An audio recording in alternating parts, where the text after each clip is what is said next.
Mheshimiwa Hakimu, afisa uchaguzi wetu wa halmashauri, ndugu yangu Steven Mpole, mtendaji wetu wa kata, mwenyekiti wetu wa CCM kata ya Mitundu, katibu wetu wa chama, wenyeviti wetu wa vijiji, wenyeviti wetu wa vitongoji, pamoja na wajumbe wa serikali za vijiji vyote. Nimesimama hapa kwanza kuwashukuru sana nyinyi ambao leo mmeshiriki kiapo hiki. Mheshimiwa Hakimu, binafsi mimi nikupongeze sana pamoja na uchaguzi wetu wa halmashauri, pamoja na kutekeleza majukumu yenu kwa kutenga muda wenu kwa ajili ya kuja kufanya uapisho huu. Matumaini yangu kwamba viongozi wetu wote wa serikali za vijiji vyote ambao leo nimewaapisha watakwenda kufanya kazi kwa mujibu wa sheria. Ndugu zangu ambao mmeapa, naamini mmepokea kiapo hiki. Umeshuhudia viapo vyote viwili, kiapo cha uaminifu pamoja na kiapo cha utii kwa sheria.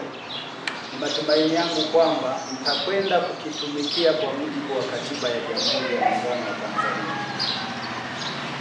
Naomba nichukue fursa hii kipekee kwanza kuwapongeza nyinyi wenyeviti wangu wa vijiji, wenyeviti wa vitongoji pamoja na wajumbe wote wa serikali za vijiji kwa kupokea kiapo hiki. Kwa naamini sasa mmekabidhiwa silaha tayari kwa ajili ya kuanza kufanya kazi au kutekeleza majukumu yenu. Ndugu zangu, naomba nichukue pia fursa hii kuwashukuru sana wale ambao mmekuwa tayari kuacha shughuli zenu kwa ajili ya kuhudhuria sherehe hii muhimu kwa ajili ya uapisho wa viongozi wetu wa vijiji. Kipekee niwashukuru sana viongozi wetu wa Chama cha Mapinduzi ambao wamefika hapa leo wakiongozwa na mwenyekiti wetu wa Chama cha Mapinduzi kata ya Mitundu.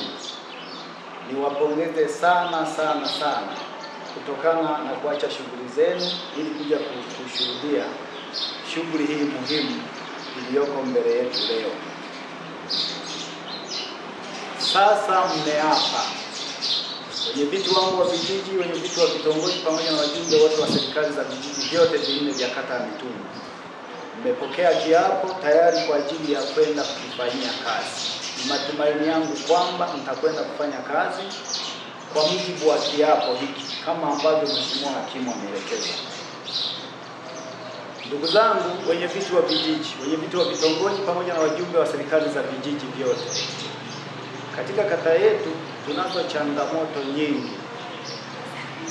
Naamini tutakwenda kuzifanyia kazi kwa sababu tumekaa kwa muda mrefu bila kuwepo na serikali za vijiji.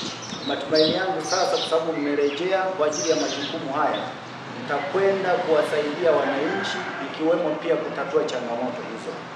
Tunazo changamoto mbalimbali katika vijiji vyetu vya kata ya Mitundu. Changamoto tulizo nazo ni migogoro katika vijiji vyetu.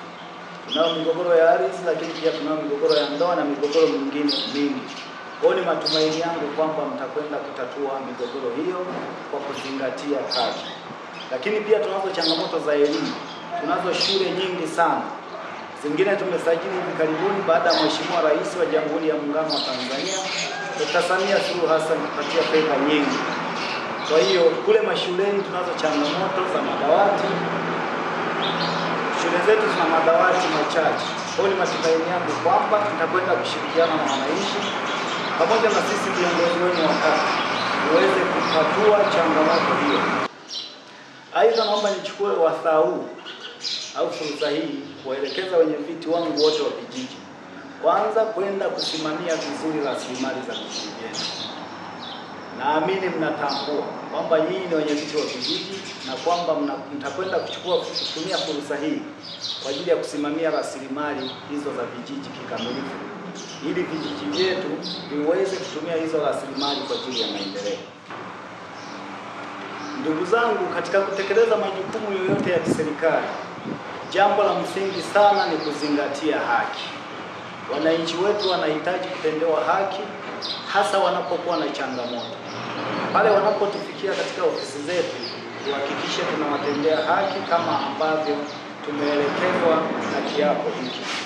Lakini pia tukumbuke kwamba serikali hii ya leo ambayo tumepata kiapo ni serikali ya Chama cha Mapinduzi. Kwa ni matumaini yangu kwamba tutakwenda kushirikiana vizuri pamoja na viongozi wetu wa Chama cha Mapinduzi katika matawi yote ya Chama cha Mapinduzi, lakini pia kwa ngazi ya kata. Tuweze tukashirikiana nao vizuri, lakini kubwa zaidi tuweze kuwaheshimu, kwa sababu viongozi hawa ndio wametuweka madarakani. Mwisho lakini si kwa umuhimu sana, wenye viti wa vijiji tuhakikishe tunaita mikutano ya hadhara kila baada ya miezi mitatu kama ambavyo tunaelekezwa kwenye kanuni ndogo na miongozo ya vijiji. Lengo la kuita mikutano hii ni kusikiliza kero, changamoto na matatizo ya wananchi, lakini pia kupitia mikutano hiyo tutapata